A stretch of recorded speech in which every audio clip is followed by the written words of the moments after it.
Tēnā koutou katoa. Just would like to welcome you all here this evening to our CME. Welcome to Tai Tukiro. Thank you for joining us via VC. We'll try our best to include you in all the conversations that are going to go on tonight. So just want to sort of run through those who haven't been in our building before. We've got toilets just up, go out to the corridor there and turn to the left, go right to the end and you'll find the toilets there on the sharp right if you need those. In the case of unforeseen circumstances, we have to all leave the building, just follow one of the staff out the main doors and we'll congregate out there. But everything should be going fine tonight. I want to welcome our guest speakers tonight and thank them at the same time who've come from Wellington to talk to us tonight about the mental health, wellbeing and diabetes project that's happening here in North. We've been privileged to be a part of a pilot program for a 12-month period, and right across to Tai Tukiro we've got some practices in the far north, mid-north and here in Whangarei participating, and some of you are all here tonight to hear a bit more about the program. So I'd like to welcome Dr. Helen Rodenberg, who's going to do a bit of a presentation for us this evening. Welcome. And then we've got Megan Grant from the Ministry of Health and Debbie McLeod, who's from Manaia, who will be evaluating this program. So please mix and mingle later and get to know each other, and thank you all for coming along, and I'll hand it over to you, Helen. Thanks, Tanya. Hello, everybody. It's lovely to be here. It was really nice to escape from Wellington today, so it's great. Thank you very much. I'm here in my role as Clinical Director for Long-Term Conditions with the Ministry of Health. That's a part-time job, and I'm soon going to finish that, but I also work as a GP as well, and I've had a bit of a background with primary mental health in Campus and various other places. So this is a topic that's dear to my heart, so forgive me for if I go on too much. And I'm really happy if you want to interrupt at any stage. So what are we doing? Well, the Living Well with Diabetes plan got launched 18 months ago, nearly 2 years ago, and the relevant priority areas are about supporting effective self-management, providing integrated care, and meeting the needs of children and adults with type 1 diabetes, as well as improving the quality of services. So we cover the lot, really. And one of the standards for diabetes care is that people with diabetes should be assessed for the presence of psychological problems with expert help provided if required. And so as a ministry we thought, well, how can we help facilitate this project and this process? And so we came up with the idea of this project, which is based here in Northland and also in Tairāwhiti. And we didn't have much money, but we provided a little bit to help kind of kick-start sustainable change. So we wanted it to be able to do things differently and hopefully in a way that you can keep going. It was about developing collaborative care and enabling different options for different groups of people. And as you probably know, up here there are different options for different groups of people, and it's been done really collaboratively, and it's a very exciting project. There's been lots of good work going on. I think you guys a lot of you are at the coalface, and so I hope it doesn't seem like another something else to do, but actually this is something that so far we've seen really benefit people with diabetes, and I'm sure that we're going to see much more of that. Just wanted to let you know that primary mental health just basically covers everything, and it's not just about people when they're depressed. It's about preventing mental illness, intervening early, as well as ongoing treatment, and as well as substance use disorder problems, which is, you know, that's a pretty big impact on our community and our whānau, and it's something that we just need to keep thinking about. This is an international slide, so again it's just a reminder of all the things, you know, that mental disorders are pretty common in primary care. and they also affect special groups differently, such as children and older people that sometimes tend to get overlooked. I come from the long-term conditions team, so while we're talking about diabetes tonight, it's not just diabetes, it's about anybody with a long-term condition, and people with diabetes usually have more than one. And we know that if you've got depression as well as a long-term condition, you're much more likely to end up in hospital along the way. And so one of the things about managing depression is keeping well so they can look after themselves better and enjoy their lives and not end up in hospital. People with long-term conditions and comorbid, big words, long-term conditions such as diabetes, mental health problems such as schizophrenia, difficult. And the interactions between them and the deprivation, because there's a lot higher incidence of this in lower socioeconomic areas, really make inequalities a whole lot worse. So again, that's one of the reasons why I think what the work you're doing is really important, because it's about empowering people so that you can then reduce the inequalities and outcomes that we have in New Zealand.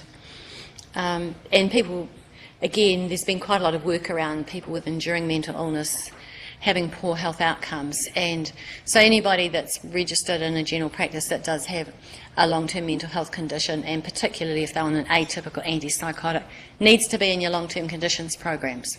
You know, they need to be supported to manage their health really well. So I'm just continuing with the overview. This is why we're doing all of this. If you've got depression and type 2 diabetes and collaborative care, then collaborative care is the answer. It's going to be the thing that makes the difference. So that means the right health practitioner or the right person. It's not always a health practitioner. Sometimes it's an outreach nurse or a chiropractor or somebody. But usually working in collaboration is the most cost-effective strategy. And that work was actually done with using nurses as the kind of key person. And just don't always think people's problem is their mental health. It might not be. Or they might have really well-controlled diabetes and have a mental health problem that we're ignoring. We shouldn't do that. So while we want to look at the whole person, we do need to consider all aspects of their health and well-being. So this is my last slide, and then we're going to look at the Hura-o-Ranga tool in a little bit more detail, I suppose. So it's just some ways of how do you start talking to people about mental well-being. And there's the one that's been around for a long time is the 2 questions plus help, which is, during the past month, how often have you been bothered by feeling down, depressed or hopeless? And how often have you had little pleasure or interest in doing things?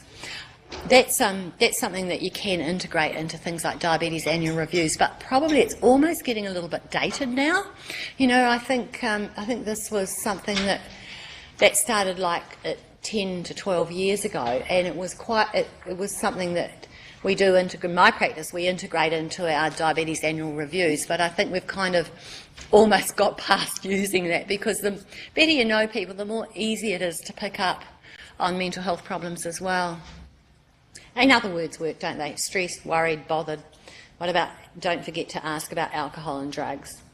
Are people distressed? Do they have specific issues, such as needles? I had a patient that was really phobic with needles, and she actually managed to get WINS to pay for one of those things that you don't use a needle for her insulin, and her diabetes control is not perfect. It's better than it was, and she's at least using some insulin, which she wasn't all that often before. So it's probably been a lot better to work with her around her needle phobia, but actually this solution worked for her. So it's a matter of knowing that people have problems. What's happening at home, at work, how you're feeling about yourself. What about problem solving, working with somebody around that. And I understand up here there's a lot of expertise around problem solving, so I don't want to kind of tell you to suck eggs or anything, but just remembering those simple things often work. Exercise works, whatever it works for the person, and again taking that kind of more person-centred approach about what here's a range of options that could help with how you're feeling, what's going to work for you, that sort of thing. And the questionnaires, if you've got somebody where you're not sure, then a questionnaire like a Kessler form or a PHQ or a HADS or whatever you're used to using can be quite helpful to just back up your clinical judgment a little bit. Sometimes there's a mismatch and you have to think about that. And sometimes you can then check the severity and do your follow-up. So are there any questions or comments so far? No? Makes sense. So let's get this next one going then. Oh. I'm just thinking about children because that's my area. From my understanding, in Aotearoa, there's not many questionnaires specific for under 12-year-olds to identify. Lucy, do you want to pick that up? The one that I've kind of shifted the SDQ, the Strength and Difficulties Questionnaire, that I've flipped to you with pleasure to have a look at. And then just smiley face. Because I've heard of one called Heart. Right. It's Heart, rather yeah. than, you know how there's a heads assessment Oh, yeah, for the yeah. older Heart ones, assessment. there's one called Heart. But Yeah, that's quite a... Hearts would be quite good for the whole, the whole child. right. Just, and again, it's like a talking point. Well, how are things at home and what's happening here? So it's quite a good lead-in as well for children. Have you used it? Yeah, because yes. I don't really know enough about it. Yeah, I have to say I don't use it very often, but it was something that actually we were promoting through our PHO when we were trying to get that little bit more of a thinking about children. And the SDQ is fine, but at the moment they've just switched, so you have to pay for the scoring thing, which I presumably Manaia might do something about, but. And I know it's quite expensive, I think, for every assessment. Yeah, what happened? A couple of dollars. Yeah, Add up. our DHB is paying for it for a certain project that I'm involved with, but it is a bit of an issue really because it is again it just gives you a bit of where the child's at. But I think just starting any conversation, about what are they, using the hearts and what are they worried about, and are there any issues around school? Because it's often you get a little bit few behavioural cues as well, don't you?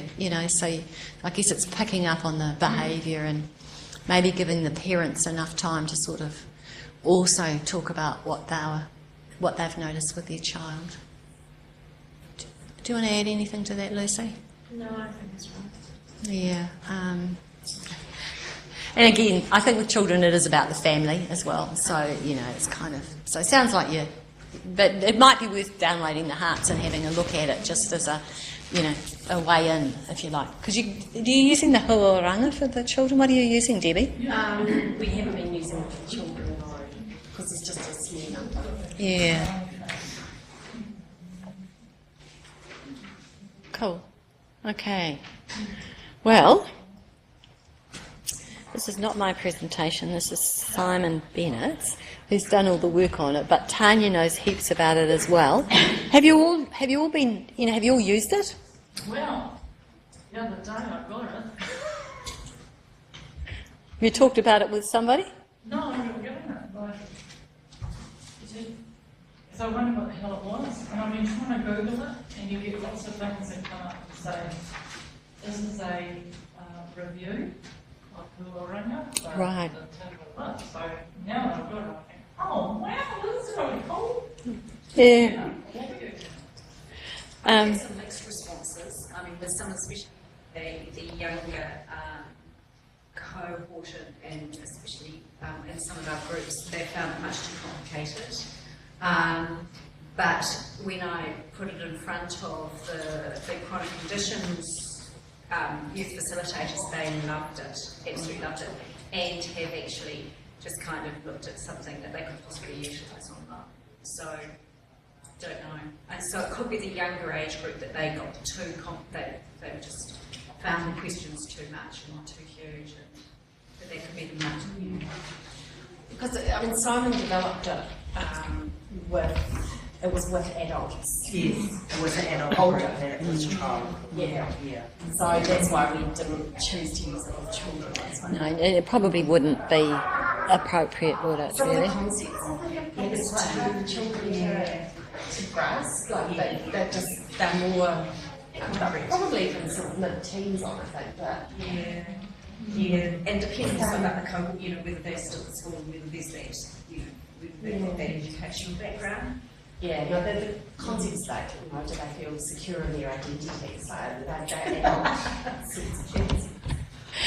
I used it with a group of, I ran a women's group, and they were all Māori, and they found it difficult to, yeah, they didn't like it. What did they find difficult? Was it the language or? I think it was the questions they thought were odd, they found them difficult. Really, it was as simple as that. Shall we, on a Māori man who could relate to that, but he couldn't relate to the PH. Yeah. So it sounds like it's a really individual. And some of it is that they're a tool to have a conversation with, not necessarily to leave someone in isolation with, but they're a sort of a icebreaker. But Tanya, I'm not a clinician. So you're right in that, and so this tool was trialled about 10, maybe more years ago, with a group of adults in mental health services, and I think it depends how it's introduced. And like you say, if it's used as a conversation rather than a tool they sit there and kind of score themselves on, because it shapes the information that you receive from it, and it's used in a way that if you see the drawing up there, it's looking at the whole person rather than just one part of them. And then when you're looking at the whole person, you actually can see which side is in balance.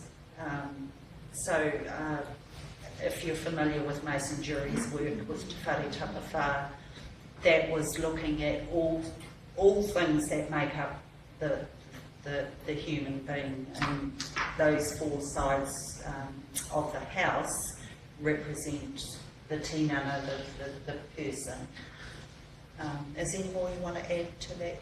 No, I think this is the, you've got this in handouts. This is just, the questions that you've probably seen.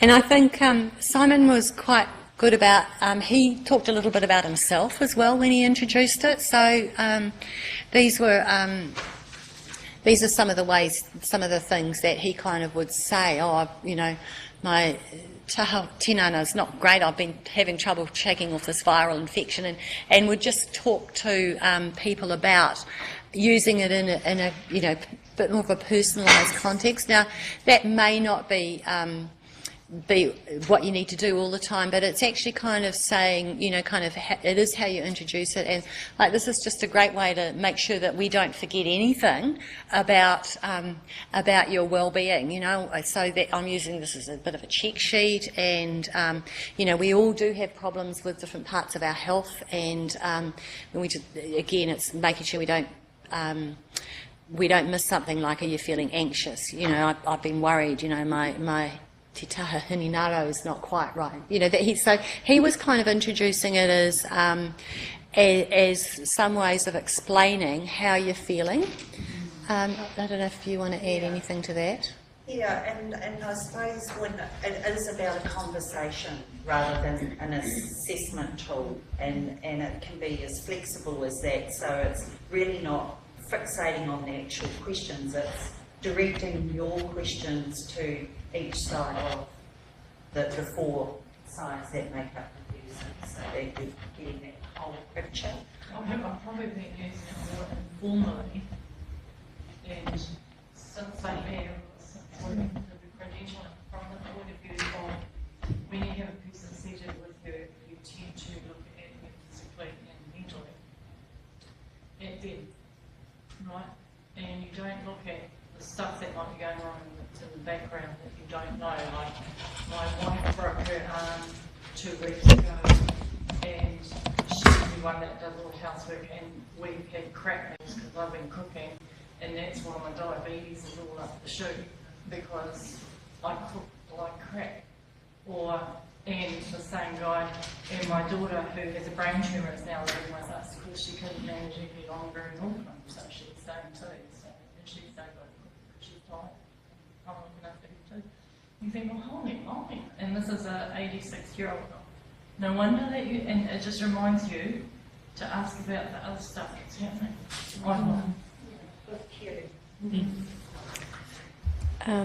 So this is just a case of somebody called Carl who was a building apprentice and a heavy cannabis user, and you can read this about how he related to his Māori identity and what had happened in his childhood with the issues around his parents, and that how he ended up not feeling that he could rely on anybody else, and so he was working with Simon in a therapeutic relationship, and he thought he'd always be sad.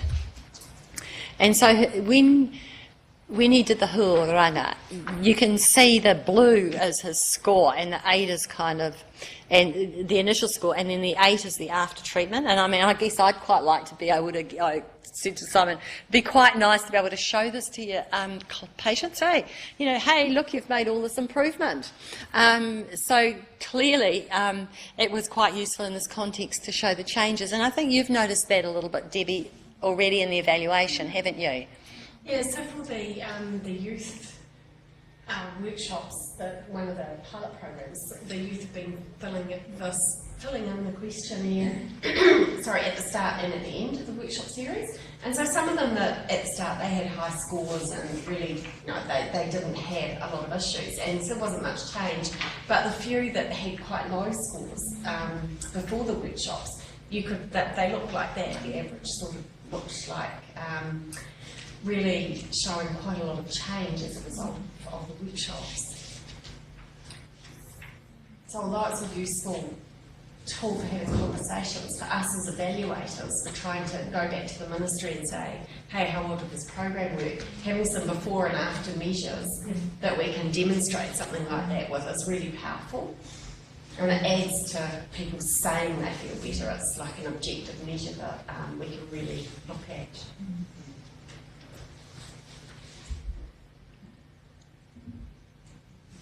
And this is another person, again, that had clearly had struggles through his life, and feeling that he couldn't do anything well enough and people would let him down, and that had really messed up a whole lot of his relationships. And again, you can see for him, he was reasonably balanced, but he still was able to improve in all areas.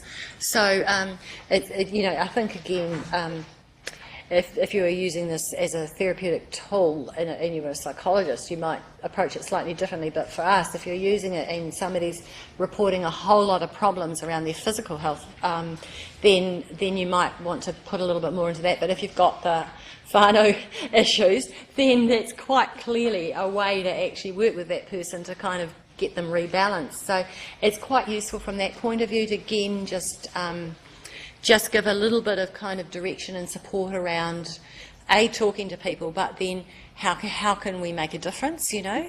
How can you help them achieve their goals? If they've got this particular goal in their life, this can sometimes let you know what are the issues that are stopping them getting there in a way that they might not think to tell you. Because, they don't often, do they?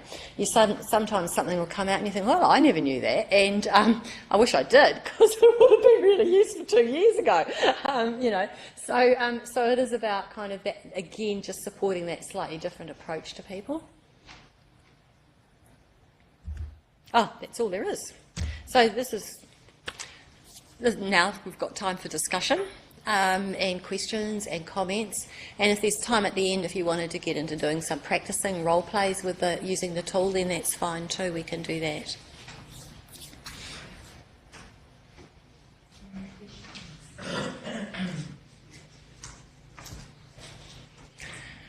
The other thing around it is other people with long-term conditions. I don't think you have to stick with using this just for people in the diabetes program.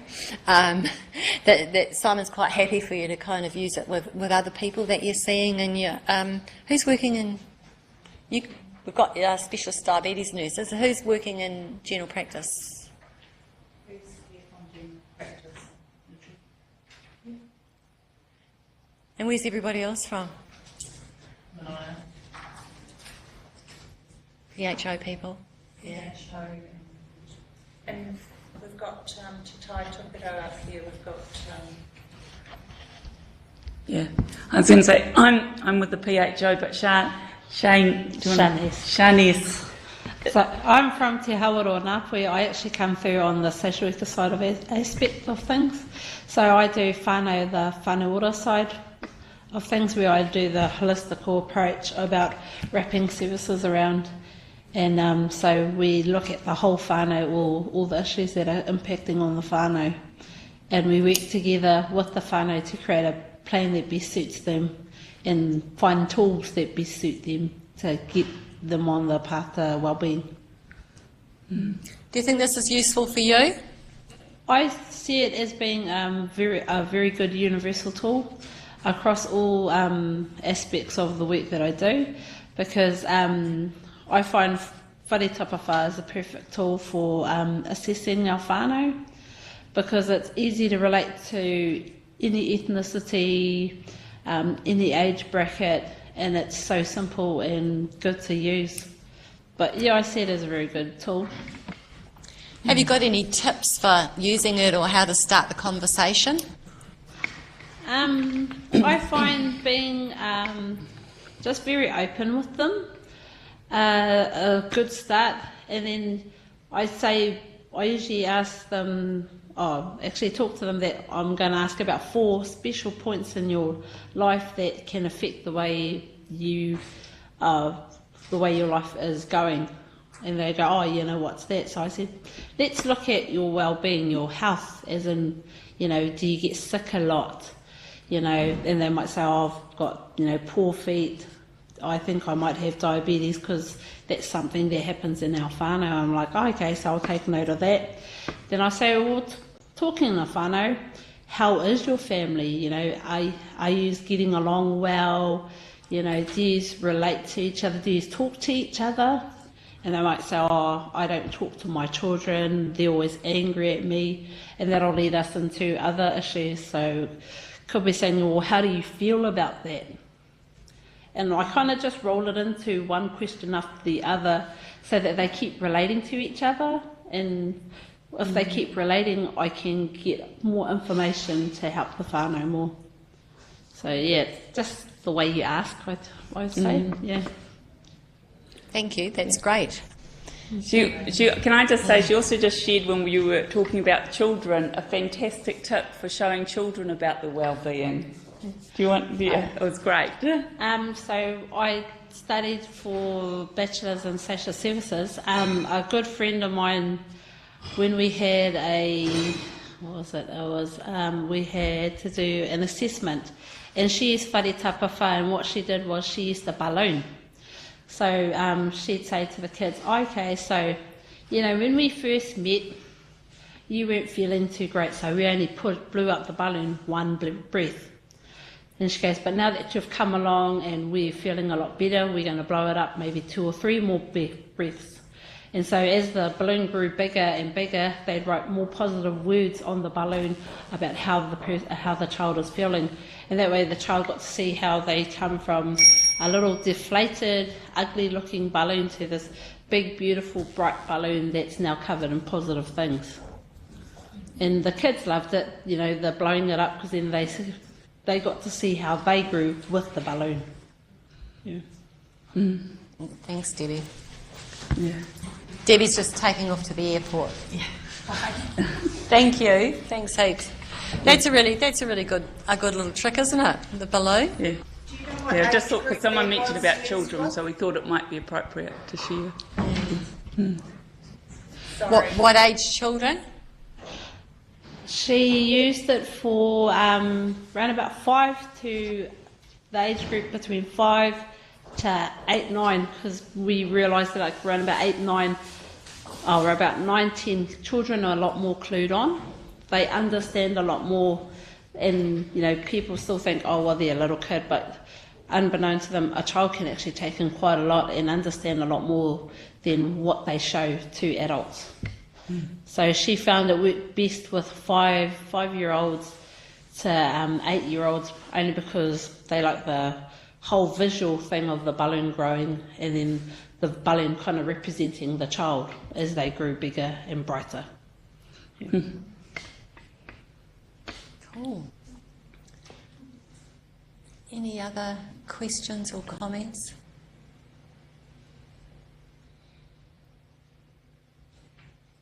I've probably got one comment. When this was going through its trial periods, what we found worked really well was drawing pictures for those who struggle with paperwork and things like that. So we used to use a whiteboard, drawing Te Whare Tapawhara as the house and getting them to place things next to their taha wairua, for example, talking about what sort of things they felt affected their spirituality, whatever that meant for that individual. And we used to put all the phrases up in that section so they could have a visual. And those that weren't connecting with words would draw pictures. So that worked really well with adults that had literacy issues, and then we managed to capture all the information by the picture. I went to help on a one last year, what's it called? And one of the things that the girls that were running it were saying was that one particular one, she just does it once a month at the beginning of the month on her own self. And then goes around, just sees how am I doing in all the areas and which one do I need to work on, keep it balanced. Yeah, it's not bad. Cool. It's great. Do you want to spend a bit of time just talking through the tool in a little bit more, maybe in a small group or with 2 or 3 people, just to test some questions, or you had enough?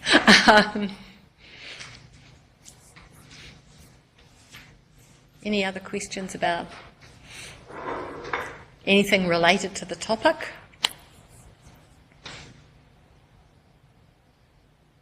How many people do they feel confident they can go away and use this tool from tonight, I suppose?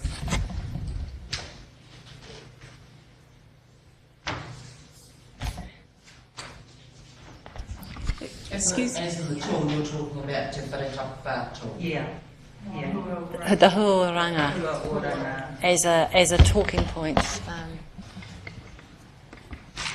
What about if we just go around in twos and just spend 5 minutes with the person next to you, just going through, introducing everybody, each person, maybe take turns. Do one person does the wairua, another person does the hinenaro, and just kind of practice how you might talk about that with somebody. Because I think it is one of those things where we're just getting the right words sometime, and just listening and following it up can be quite good. So we've got time to do that. So in pairs for 10 minutes, and then you can tell us anything else that we should be doing differently or better around that tool. But it is, as Debbie said, it would be really useful to be able to feel comfortable with it, because it's a good tool for the evaluation, but it's an even better tool, I think, for actually making sure you don't forget things when you're talking with people. Is that okay? 10 minutes.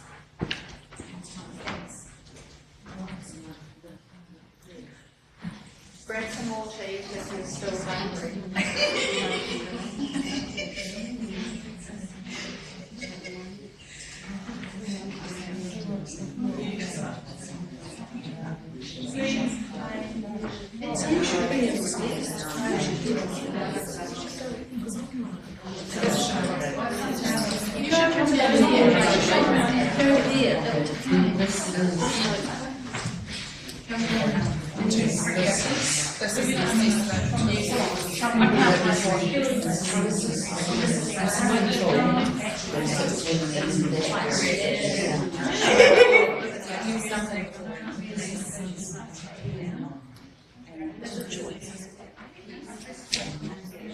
Let's do food's okay? It is a choice, but we really would like to try engage.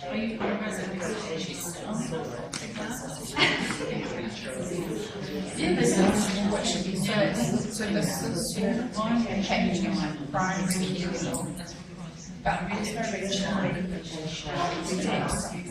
This is just, you know, it's additional and it's got most of it out as, you know, physical, spiritual, It's just for family.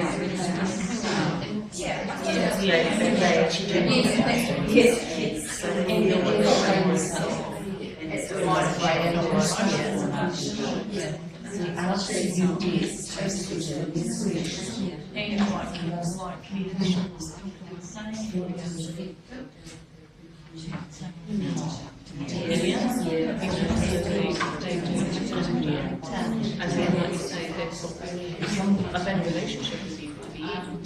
So the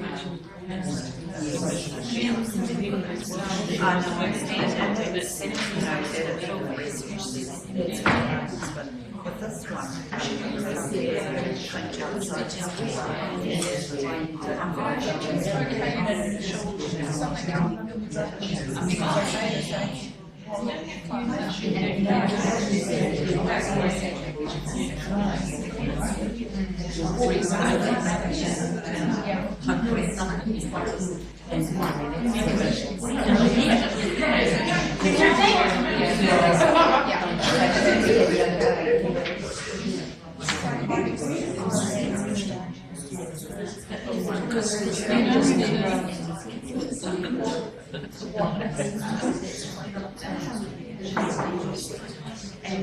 and I'm just wondering, To me,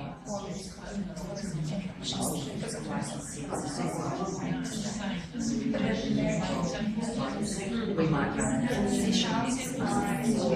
Anybody who wants to come on and take you know, it's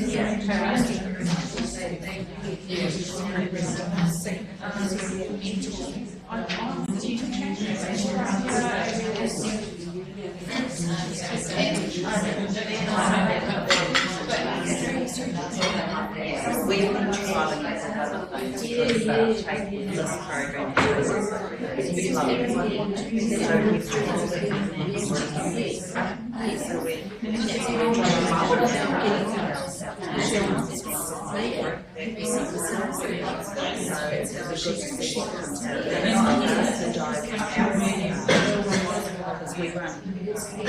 we're do you need a pen on the bench? You want me to give you?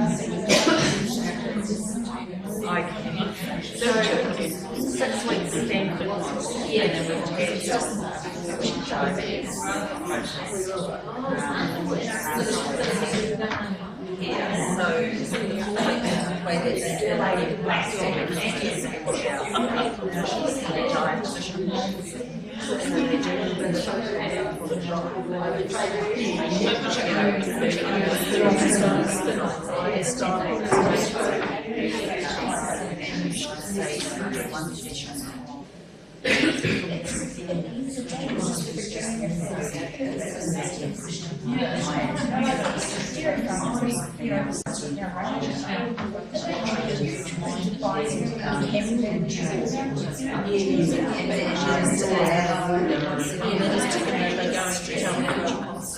setting goals around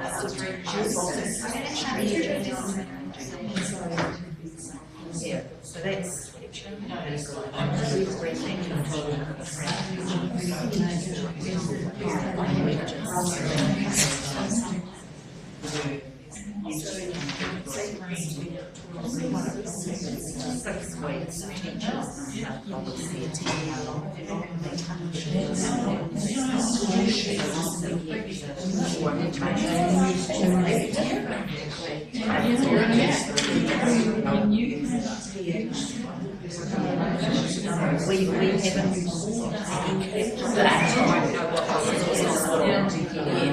because you were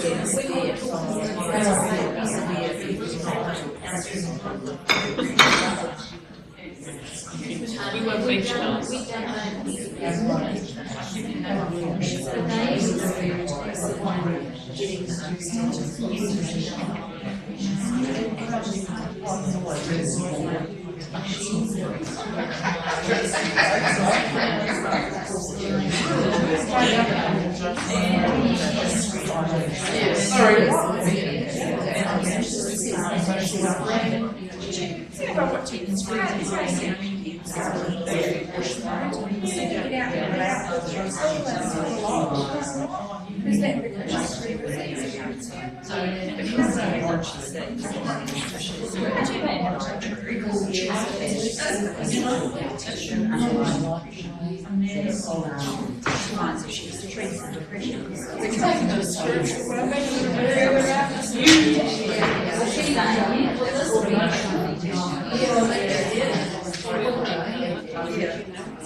Oh, sorry, that's in and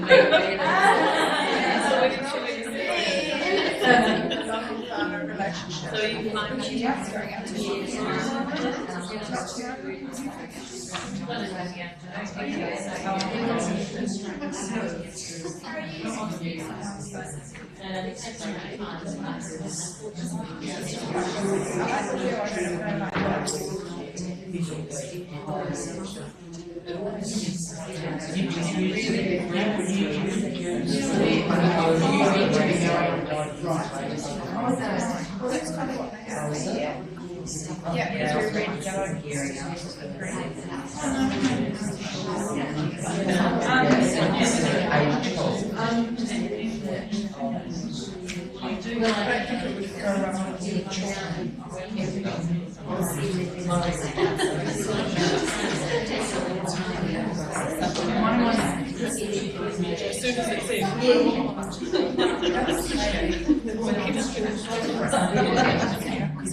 when they swing shut down. Instead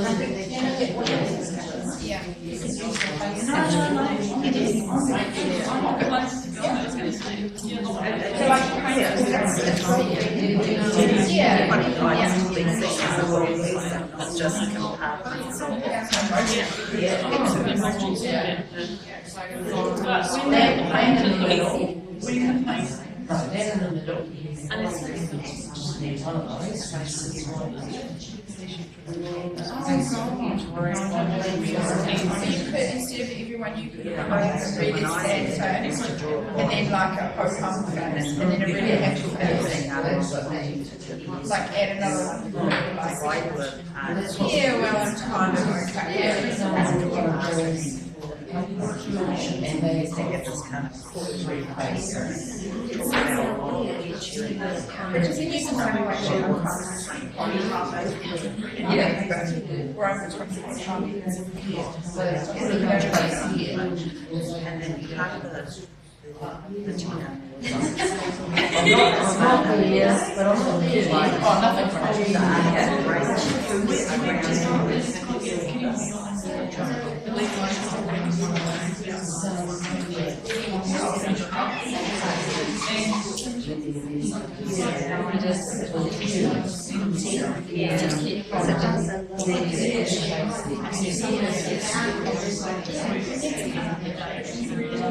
We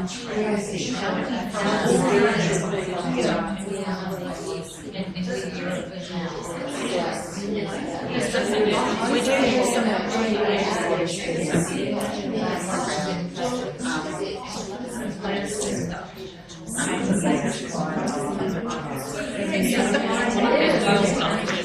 if we can do something you want to do it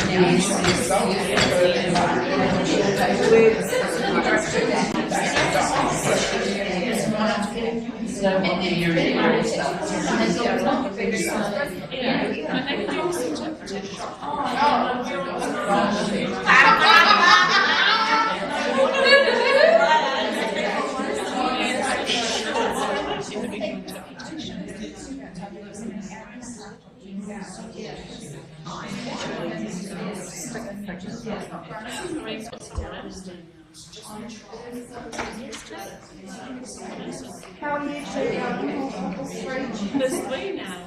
There's lots of them. Yeah.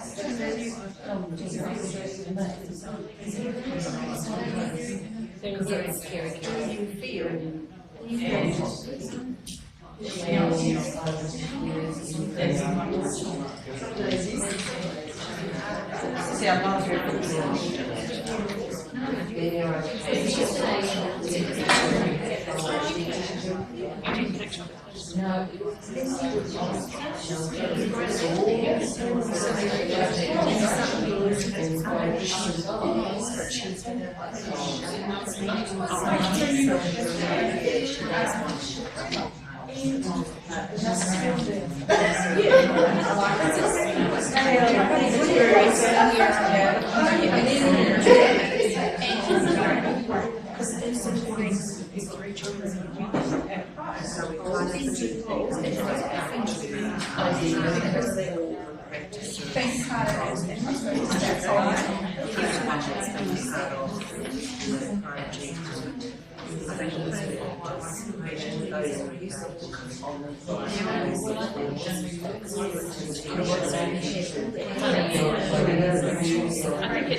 around the funding.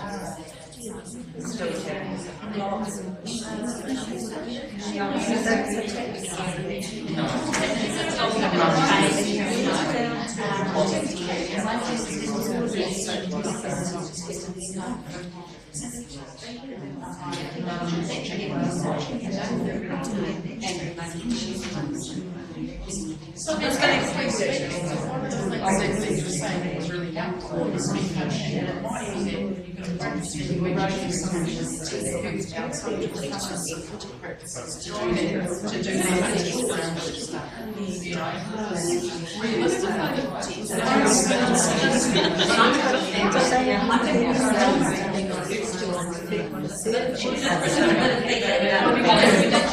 You know,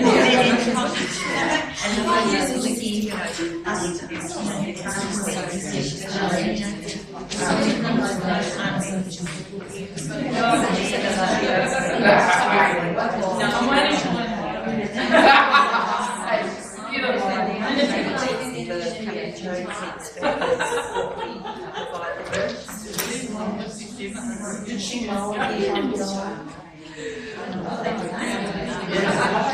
Hey, I've just made a terrible discovery.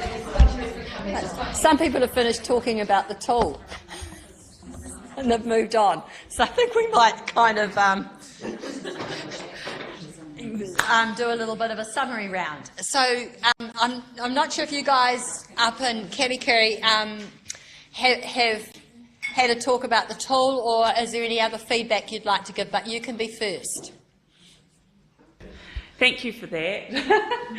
I'd probably just like to say we've just had just a connection of how we could work better with this in the Kaikoai community in particular, because that's where everyone's from working. And we've just probably been talking about it generally rather than specifically. Yeah. So. Awesome. Yeah. Any hot tips? What are you going to do differently? I don't know. I think what it is actually starting to link everyone who's involved in the program together, because everyone's still sitting a little bit siloed. So you've got two different services. So we're just beginning, really. Awesome. That's cool. Yeah. Okay. Can we just go around the table and just say, is anything positive about the tool that you found, and any questions or comments around how we can improve what's happening about using it, or the project really, because the project's a dynamic thing, and Tanya can take that feedback to the DHB as well, and she'll solve all the problems. Do you want to start? I'll just introduce myself. Cheryl Smith. I'm working with the diabetes team at the hospital on a project, working with whānau who've got children with type 1 diabetes, predominantly type 1 diabetes. I don't come from a clinical background, so my work is about whānau. So it's about the whānau story, and what is it that I can be helping to link them with to have this wellness that's going to go on for the wellness for their child. So the tool, the prompts, the questions, I picked up on what Shay was saying. You know, you start the conversation and it's the prompts that you give in response to the answer that they've given you. It's going to give you the information that you want. So it's about knowing the direction you want to take the conversation in, but at the same time being responsive to the answers that you get. And also being armed with knowledge about what's out there in the community, so that you're able to respond to the conversations right there. And, you know, always say, I haven't got an answer, I can get back to you. But it's hot little baby for me as professionals to make sure we do get back. So, yeah, so that's for me. Kia ora, yeah. You know, Te Whare Takuwha just encompasses that work with whānau. Cool, thanks. It's the first time I've seen the tool. I work in the DHB, so we've not seen this tool, but there's definitely some points that we can use in our assessment, absolutely. So I don't know whether we will use it as a whole tool, but certainly as a talking point. Great, thanks. Same as Amanda, first time I've seen the tool.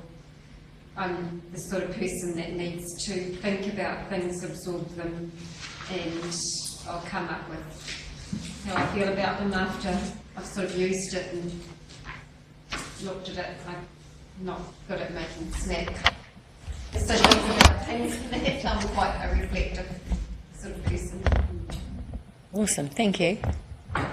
Okay, what we did was we looked at a tool from how we would use it for a young person, probably around sort of 15 down, and how we would look at the questions and how we would actually match them up. So able to communicate positively with your client family. So it's how you don't ultimate you, it's how you put it to the person that is age related, if you like. And so we probably could, I mean, we probably couldn't use it like this, but we could probably convert it to something that's child friendly, you know. But again, I've never seen it before either, so yeah. It was one thing that Simon did mention, that he was happy that we adjusted the tool to meet the need. So, yeah. Yeah, I work with young people as well, so it's really just about the language that you're using with the young person that you're talking to, and the relationship you have with them, and the direction you need to take the conversation. So, but I think there's some useful information there.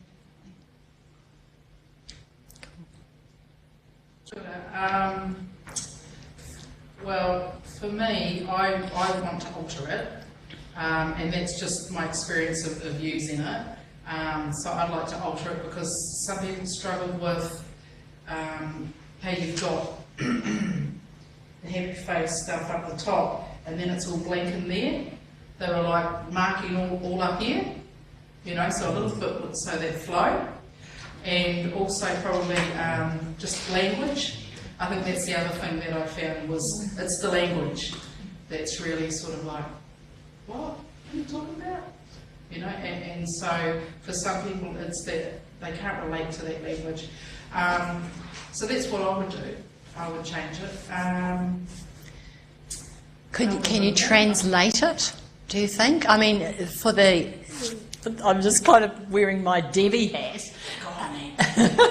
For the before and after for the evaluation, do you think you can translate it, talking with people enough to be able to get answers on it? Yeah.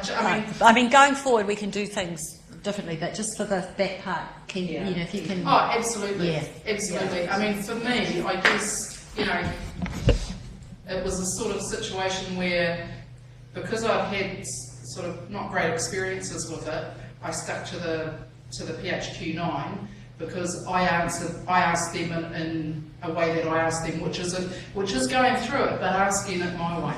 Yeah. Which is why I got really good responses, because it was having a conversation, you know. Yeah. And so it would be the same with this, but I changed the wording. Yeah. I think it's really. I'm not going to step anybody. I think it's really important that you do that. But at the end of the day, we'd like to capture this information for the evaluation. But the most important thing is that you keep that relationship with people, and you use language they can understand, which is really what you were saying as well. That you know, because we do see situations with diabetes where it's tick tick tick tick tick, and oh yeah, you know, whereas this is actually about how are you doing and following up the leads, and the form is a kind of a, you know, it's in the background, but we'd like the answers, but it's not the primary objective. The primary objective has to be, you know, better care. Really. Absolutely. But you know, so it's a tool. But please fill it in for the evaluation if you possibly can. Because we aren't going to. You do afterwards. How do I translate PHQ at the start to a water at the end? Yeah, that's right. Sure, you can do it. Shall we just move on? Yeah, we just had a discussion with ours around the constraints of general practice and how practical it can be sometimes to, when you do opportunistically get somebody in with whatever it is that's wrong with them, and you try and get the diabetic annual record done, the flu shot, the how are you feeling thing, within that tiny little piece of time that you've actually got. I like it. I like the smiley faces. Maybe if the smiley faces went along like that on all of them, and the pain score, where the smiley face starts to go not so smiley and then flat and then sad. So if that might make that a bit easier, and maybe simplifying that down a little bit so it's not. And as everybody else has been doing, I've been doing the same, basically visualising what's written down here so it makes a little bit more sense to the person that I'm talking to. Yeah. Megan, or are you going to be able to give that feedback to Debbie, or will Tanya? I will. Because I think that should be relatively easy for them to just kind of put smiley faces all the way down the form, you know. It's the same thing. 2.9 and that where they look at it and they keep going, so is a 3 is a bad or is that a good, you know? It's like a smiley face. I can see that I'm really not happy at that. Yeah. Cool. And those that are having difficulty are familiar with that pain scale? Yeah, yeah. He's pretty straightforward. Either I feel there or there. Yeah, awesome. Cool. And let me just say, my husband's a diabetic. He has been diabetic for 20 years. He has 2 at the moment shots a day, but at various times we've had 5. We had cataracts today. We were supposed to have them last week. I swapped my days off and everything. He had his ultrasound guided steroid shot into his shoulder on the Monday, and off we trotted on Thursday to get his cataracts done. The lady goes, now we need your blood pressure between that and that, and your blood sugar below 15, and I'm thinking, oh, shit, and it was 17. So all my plans for the week went down the toilet, and we went home, and Bill, who had been shitting himself all night worrying about people poking around in his eyeballs, had to go back home and worry about it all over again yesterday, ready for today. So that affects every part of your life, everybody. Yeah, well, we knew that was going to be up, and he rang up the guys at the thing and said, I have an ultrasound and guided cortisone. On Monday, is that going to be alright from the thing in my eyeball? And she goes, oh no, that should be fine. Didn't say anything about 15. Yeah. So it's just, you know, everything is around diabetes. Everything. Well, thanks. We live it. Yes. Yeah. I like this form. Some of the questions I think are a bit like patronising. So as everybody's saying, you've got to reword them a little bit so that they're less so. But I've only used it once with a person, but I personally like it better than the PhD. I think it's less clinical, maybe. Again, it's time, and it's actually getting people interested in doing this. A lot of them themselves, a lot of people with diabetes want you to leave them alone. They want their pills, they want to go away. When you try and start digging into their emotional side, the walls go up. And quite often you know that they're telling you big fat fibs, you know, so that they don't have to do things like this. So that's another little wall that goes up with it. Well, that's I also have a husband with diabetes. But not as bad as hers. Do you think some of that thought is around them thinking that in doing stuff like this and writing things down that there's going to be a judgment made? Yes, I think they are suspicious of anything like that. And a lot of people with diabetes already feel judged because they have diabetes and they think that it's something they're doing wrong. You know, so this is another little, what do you want to know that for? So it's not just going to prove it. Yeah. We're going to prove you're a nutter or something. So it's really, yes, it's really hard to get people to connect with it. Have you got any answers to that? Cheryl, wasn't it? Cheryl. Sorry. Just in terms of working with whānau in a slightly different way, do you have any great hot tips on how to get that What do you want to talk about? I've been using a bit.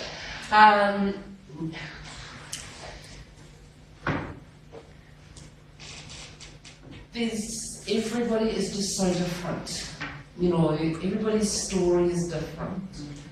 And I can't say anything unless you know the story. You know, to be able to give some tips to people, you've got to know the story. And everybody's story is different. We were just talking before and Cheryl said it's not about listening, it's actually about hearing what people are saying. And I think that resonated quite strongly as, you know, we sort of listen and listen and listen, but sometimes we don't hear. Yeah, the only way to change the adjustment side of it is to change the language that we use. Like not to use the foods good or bad around blood sugar levels or HbA1c. I think a lot of these people are old, I'm talking about older people, and it's only in recent years that attitudes have changed towards people with diabetes, and these people already have this stigma ingrained in them. So now we've got a big job just to break that. We did Make them feel have a woman who's not that old with type 1 diabetes talking at the diabetes hui we had last week or the week before, saying she spent most of her life thinking she was a bad diabetic. So it's actually not, it's quite a pervasive thing. Maybe that's something the PHO needs to do some thinking about. How can you help set up an environment where it's easier to have these conversations? You go out somewhere, right, and the mates are around, and they go, "What are you eating that for, Bill? Aren't you a diabetic?" It's like,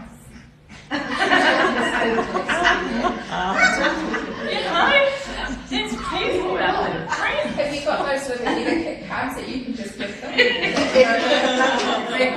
No borders, put them out, and there's actually an etiquette card.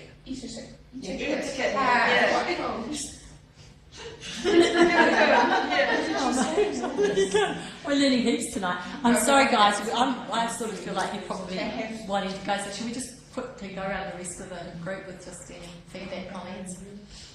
Well, I don't client face, but I work with practices, and there's I just completely agree that the rapport that you have comes through in sort of a natural conversation, and so I would, again, as a nurse, I wouldn't use that language, but I get that whole idea of having the themes and approaching it from four sides, so that you get that whole 360 group view of somebody as much as you can in the short time that you often have.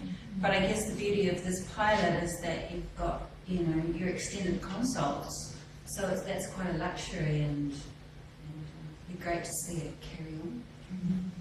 We've got extended consults on paper, but in reality it's really, really hard to do that, to get that space in your template, because mine's much easier than hers, and it's people forever interrupting, because there's other far more important things they want you to do. So it's really hard to actually get that space in the reality of your day. We work around the reality. Yeah, because you get interrupted by your GP, don't you? Yeah, quite a lot. It's a bit of a challenge to kind of look at this systematically. I think I'll review it. Again, I think we need to look at language and just review it about how to do it. I think I just agree with everything that's gone around, and sometimes I wonder if it would go down easier if you already had a rapport with somebody. Some of these questions actually, on the face of it, it might look pretty simple, but some of the stuff, how the questions on, how do you feel at the time? Do you feel valued as a person? Do you feel strong in your identity? Some of those are lifetime thinkings. And when you work with people who are experiencing domestic violence and addiction, and maybe children with addiction, husband in prison, those are really pretty heavy things to think They're really about. personal, aren't they, to be talking to somebody about. So I think, what everyone says when you're working with people in whānau, you picture that at a place that the people feels comfortable to relate as much as they can at that given time for you. But it is a good guide in regards to, how do they sit in their faith? Who are they?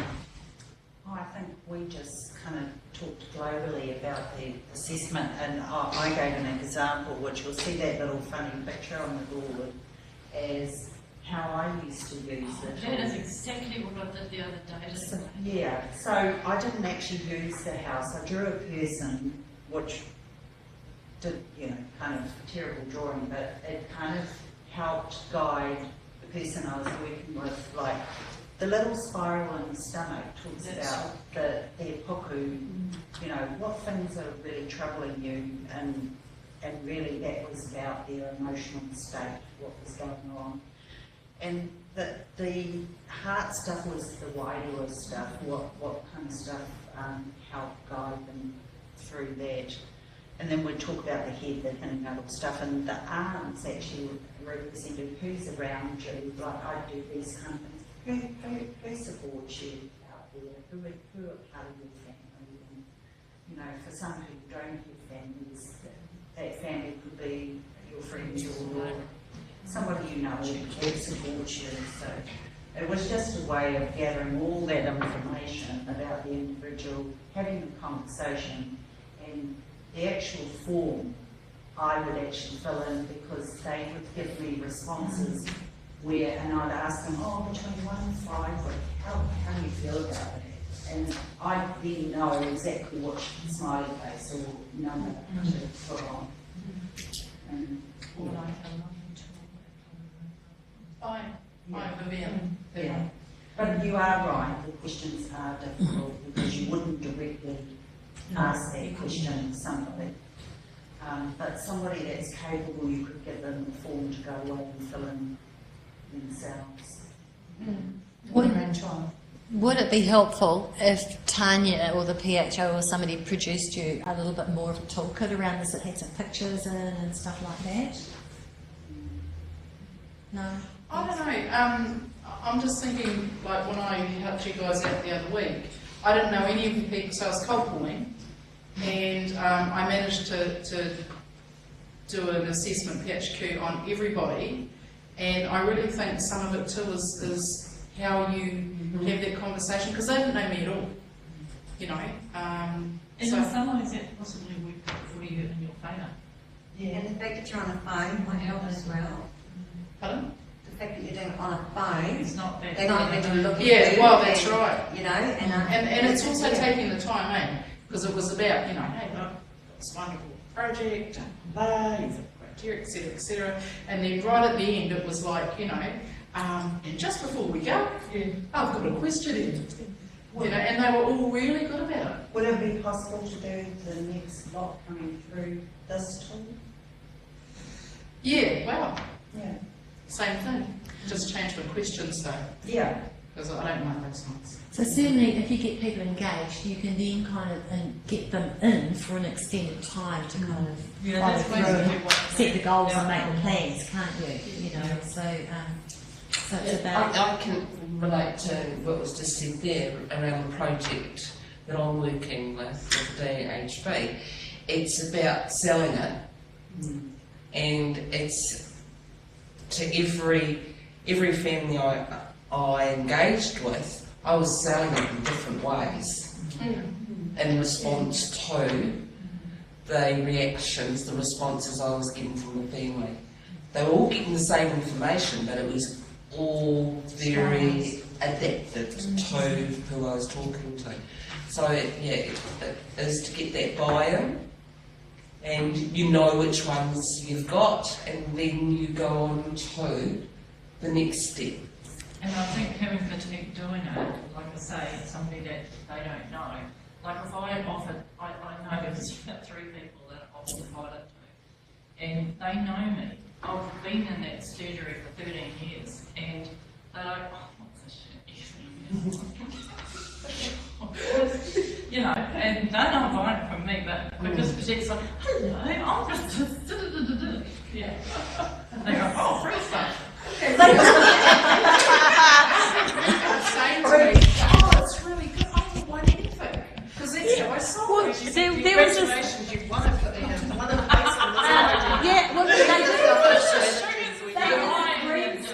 project in Auckland, which involved 2 hours with a psychologist, and one of the guys was selling it by saying, look, you've got $200 free time with the psychologist, you might as well use it. You know, it's actually framing that, but then you do have to follow it up, you know, really consistently well, and have, I suppose, the whole practice the whole practice actually really supporting this project and selling it as well. Yes. So don't just having you selling it over the phone, it's got to be a vibe that's in the whole place. So that's a bit of work that everybody probably has to do, is say, hey, you know, we're now, you know, this mental health stuff is so important, we're all kind of in the same zone over this. And we're And you've got to be careful how you say that too, eh? Those words mental health, because Well, Prince William was talking about it on telly last night, and Harry. That was great. I mean, that's going to be amazing, isn't it? But yeah, you're quite right, it's I'm using my clinician language. Yeah. But it's quite interesting, the things that we're learning, because only fairly recently, Petite offered a couple of packages, you know, people wanted these packages of care, and when we went back to the GP to let her know that, you know, the client's been offered this, she said, oh no, you shouldn't offer it to that person, they've got too much going on in their life, they don't need that. And it's like, oh, okay. So I guess I think that's a little bit about how you do have to kind of have the whole team on the same zone, and that's really, I know that's really hard. I come from a practice, we're not on the same. So do you have any tips around that? How do we sell it? How do Dripping the water, and I think it is the good stories. Yeah. So if you can go in and say, hey, we did this with so-and-so and look what's happened, Yes. or if you came along tonight and apart from the boring speaker, you could actually see that doing pool or runner and putting something in place led to a change for people. You know, if you can kind of, you know, do that, and there was that story of Carl or whoever it was, you know, if you can just go back and say, hey, this is what happened, it was really great. The PHO is right behind it, the DHB is right behind it, and you know it's going to be really good, and it will make a difference, because it will make a difference. You know, it's not rocket science. It will make a difference if we do things differently to support people with their well-being.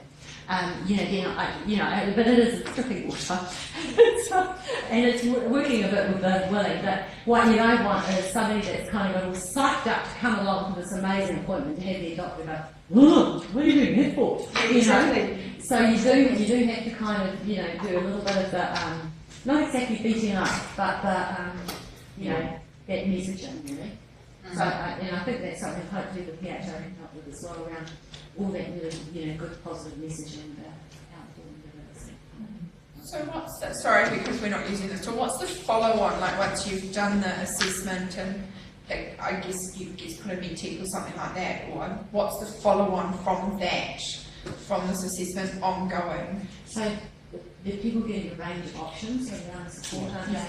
They get a range of options offered to them, different interventions from IT, online kind of CBT approaches, right through to individual counselling. So there's some self-management programs And Flexi Fund. And the Flexi Fund that they can utilise. For example, when the nurses are doing their assessment, something might come up for an individual, for example, they would really like to do some exercise which will help their well-being. However, they can't afford a pair of shoes. So the Flexi Fund could be offered as taking a barrier away to allow them to do their exercise or whatever. So that's another option available. Have we used any of those? Yeah. Oh, I've got one lady that Yeah.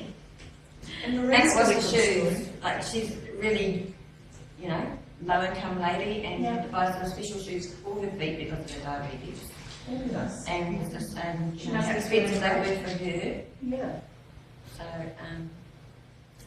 yeah, and she hasn't got the money yet, but we're working on it. Great. Yeah, and then we've got some interventions for whānau, so whānau can do a whole package, which is a group type session in a wānau kind of style. And then receive to see how that's all going. Yeah, they're part of the session, so a lot of that is around health literacy, self-management skills building, and supporting the individual to get their whānau on board, because sometimes they're the barrier to individuals finding well-being. Do you want to stop? Thanks very much, everybody. It's been really great meeting you all, and great conversation, and great stuff that we can take back and feed into the ministry about, what issues are there for you. But it will be wonderful also to have this project well evaluated so that we can, sell this as this is, whatever it takes, this is an option for, improving care for people, because I know other DHBs are already interested, but, it's a different way of working, and so that's tough at the time and it takes change, but it's really important in the long term. So thanks for your commitment, and thanks for coming along, and thanks to the people further north for listening in and looking in and giving their sage advice, and I look forward to hearing the next update. So thanks, everybody. Thank you very much, Helen, for your time. Thank you very much on behalf of all of us here to Tai Tukudo. Thank you very much for sharing with us this evening and coming all this way. Oh, it's been great to get out of Wellington, I can tell you. Thank you everyone for your participation. I have to go over here.